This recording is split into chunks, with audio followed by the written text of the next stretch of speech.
Classification based on etiology की।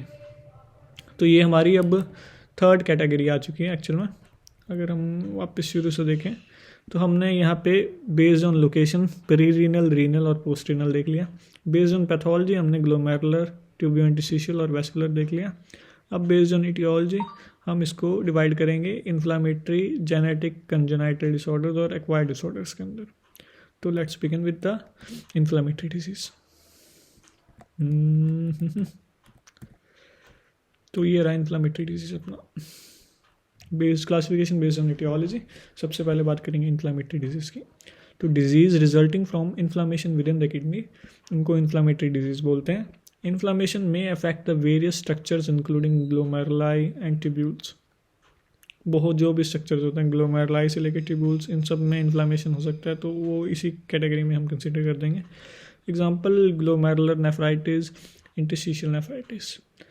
Class अब उसके बाद जेनेटिक और कंजेनाइटल डिसऑर्डर्स की बात करते हैं। तो disease caused by genetic factors और which are present from the birth, उनको जेनेटिक बोल देते हैं। जेनेटिक म्यूटेशंस और abnormalities in foetal development contributes to disease disorders. तो जहाँ पे अब हमने इससे पहले प्रीवियस लेक्चर में हमने कंजेनाइटल के बारे में पूरा डिटेल में पढ़ा था। तो वो क्या होता है कि डुप्लीकेशन जब हो रहा होता है, जब यूरिनरी ट्रैक्ट वगैरह बन रहा होता है, तो वहाँ कोई माल फंक्शन हो जाता है, तो उसके कारण मतलब जेनेटिक म्यूटेशन एंड एबनॉर्मलिटीज़ जो होती है ड्यूरिंग फीटल डेवलपमेंट फेज, वही हमारी कॉज करती है कंजेनाइटल डिसऑर्डर्स या जेनेटिक डिसऑर्डर्स को। इसमें एग्जांपल हो गया पीकेडी, एलपोर्ट सिंड्रोम। इसके अलावा हम रीनल एजेनेसिस भी कंसीडर कर सकते हैं, रीनल डिस्प्लेजिया भी कंसीडर कर सकते हैं, और ये अलग अलग सारे हम जेनेटिक और कंजेनाइटल के अंदर कंसीडर करेंगे। लास्ट है इसमें एक्वायर्ड डिसऑर्डर्स। तो एक्वायर्ड डिसऑर्डर्स कौन से होते हैं? तो disease acquired over time, not present at the birth. जो हमने एक्वायर किया शुरू से नहीं था, बर्थ के टाइम से नहीं था। ये develop due to various factors such as infections, toxins और ऑटो इम्यून रिएक्शंस। इन रीजंस के कारण जो एक्वायर्ड डिसऑर्डर्स होते हैं वो डेवलप होते हैं। एग्जाम्पल इसमें हो जाएगा diabetic nephropathy, drug induced nephrotoxicity. एक एक करके बात करेंगे इन्फ्लामेटरी डिजीज से। सबसे पहले शुरू करते हैं। तो inflammatory renal disease involve inflammation of various structures with in the kidney. Inflammation may affect glomeruli, tubules, interstitium और ब्लड वेसल्स। सभी जो मेजर पार्ट्स हैं नेफ्रॉन के, सभी को कहीं भी हो सकती है इन्फ्लामेशन। अब इन्फ्लामेशन में हम ग्लोमेरुलर नेफ्राइटिस कब बोलेंगे? जब inflammation of the glomeruli affecting their filtration function, तो उसको हम ग्लोमेरुलर नेफ्राइटिस बोल देंगे। Inflammation of the kidney interstitium कब होगा? जब वो इंटरस्टिशियम में इन्फ्लामेशन होगी बिटवीन ट्यूब्यूल्स। और वेस्कुलाइटिस तब बोलेंगे जब inflammation of blood vessels with in the kidney. तो इतना सिंपल है इन्फ्लामेटरी डिजीज कौन से हैं? ग्लोमेरुलर नेफ्राइटिस, इंटरस्टिशियल नेफ्राइटिस और वेस्कुलाइटिस। सेकेंड इज जेनेटिक और कंजेनाइटल डिसऑर्डर्स।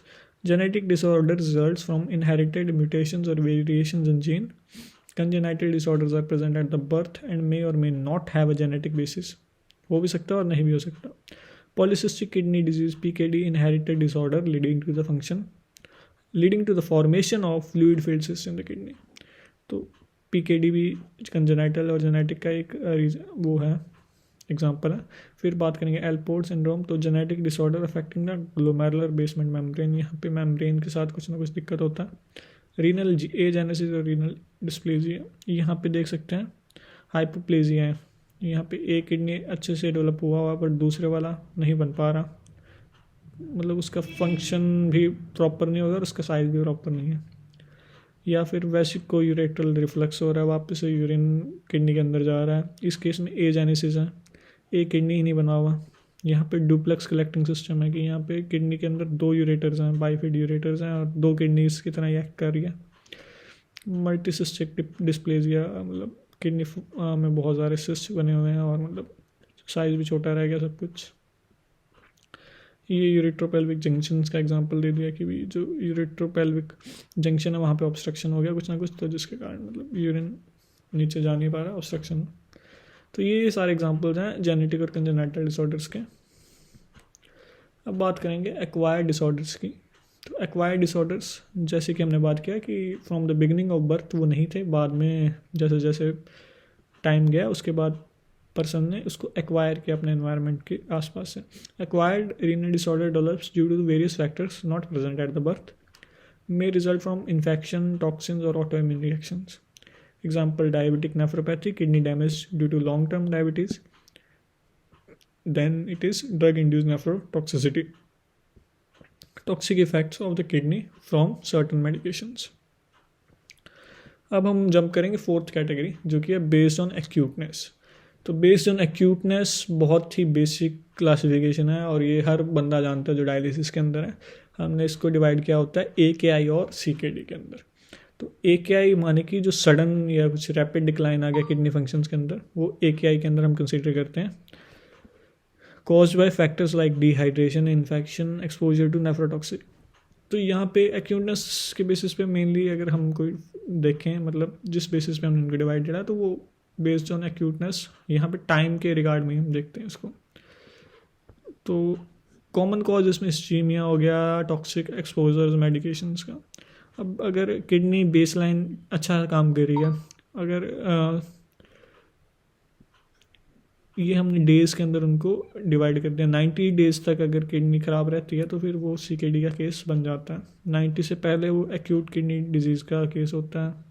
7 दिन तक वो AKI स्टेज 1 से 3 होती है और 2 से 3 दिन तक वो 1 से 2 दिन तक वो सब क्लिनिकल AKI होता है एक्यूट किडनी इंजरी.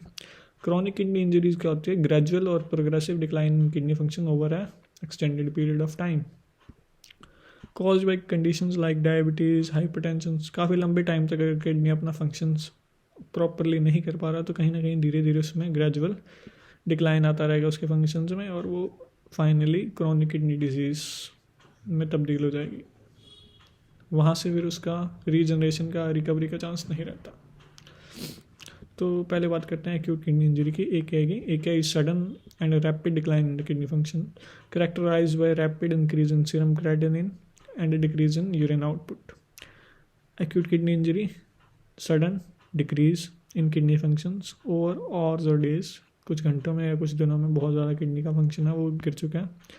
इसमें फ्लूइड, यूरिन फॉर्मेशन नहीं आ रहा है, इलेक्ट्रोलाइट इम्बैलेंस हो चुका है, एसिड बेस बैलेंस भी बिगड़ चुका है, excretion waste products urea creatinine हो नहीं पा रहा, ब्लड के अंदर ही घूम रहे हैं. अगर स्टेजिंग की बात करें AKI के, तो AKI classified into 3 stages based on severity के बेसिस में हमने इनको 3 कैटेगरीज में डिवाइड कर दिया. अगर तो क्रेटिनिन राइज हो जाता है 1.5 से 2, मतलब 1.5 to 2 टाइम्स बेसलाइन से. बेसलाइन कितना होता है? 0.8 से 1.2 हम मोटा मोटा रखते हैं. तो अगर उसका या तो डबल हो गया या 1.5 हो गया तो वो स्टेज 1 कंसिडर किया जाता है. और जो यूरिन आउटपुट है वो 0.5 ml पर kg per hour for 6 hours से कम है तो उसको भी फिर हम स्टेज 1 के अंदर कंसिडर करते हैं. यहाँ 2 पैरामीटर्स को हम लेके चलते हैं. स्टेज 2 के अंदर जब क्रेटिनिन 2 टाइम्स से 3 टाइम्स हो जाता है और जो यूरिन है वो 0.5 ml kg पर आवर्स 12 घंटे के अंदर अगर वो इससे भी कम हो गया तो फिर वो स्टेज 2 में कंसिडर करते हैं. स्टेज 3 जब क्रेटिनिन 3 टाइम्स से भी ज़्यादा हो चुका है और जो यूरिन आउटपुट है वो 0.3 ml पर kg पर आवर एक दिन के अंदर 24 आवर्स के अंदर इससे कम या इसके बराबर आ रहा है यूरिन आउटपुट तो वो फिर एक स्टेज 3 हो जाता है. फिर बात करेंगे क्रॉनिक किडनी डिजीज़ की. CKD is a progressive and irreversible condition characterised by the gradual loss of kidney functions defined by abnormalities in kidney structures और function present for more than 3 months और 90 days. Chronic kidney disease के main reasons होते हैं diabetes, high blood pressure, heart problems और stroke, obesity या कोई family history है.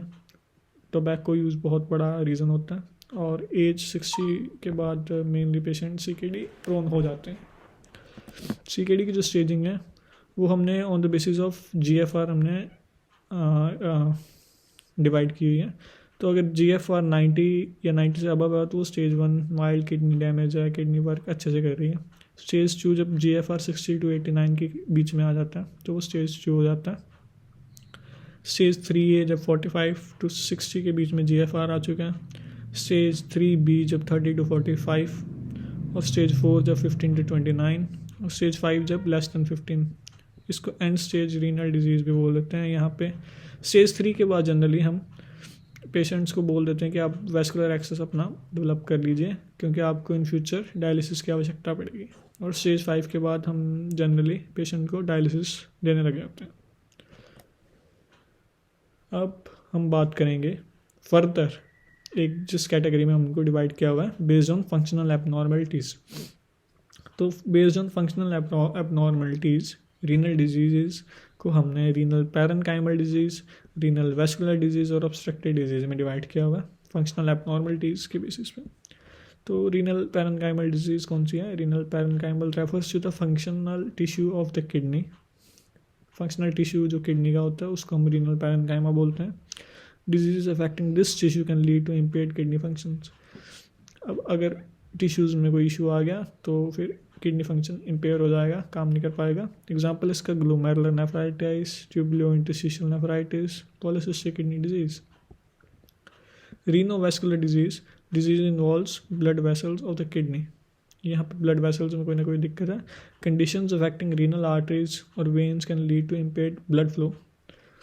तो यहाँ पे क्या होता है कि अफेक्टिंग रीनल आर्टरीज या वेन्स में कोई ना कोई दिक्कत है। इसमें एग्जांपल हो गया atherosclerotic renovascular disease, renal artery stenosis या रीनल वेन थ्रोम्बोसिस। ये सारे रीनोवैस्कुलर डिजीज़ के अंदर हमने डिफ्रेंशिएट किया हुआ।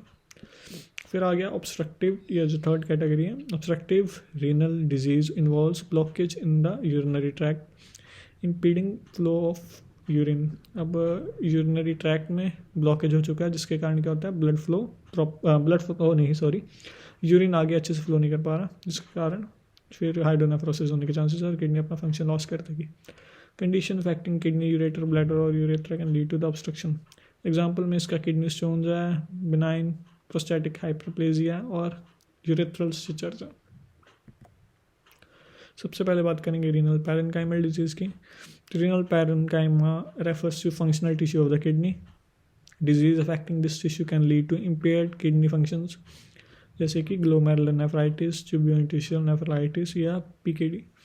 यहाँ पे हम देख सकते हैं जो किडनीज का जो मेन टिश्यू है, जो नेफ्रॉन है, वहाँ पे कोई भी इशू, इसको ब्रॉडली नेफ्रॉन के अंदर हमने डिवाइड कर दिया।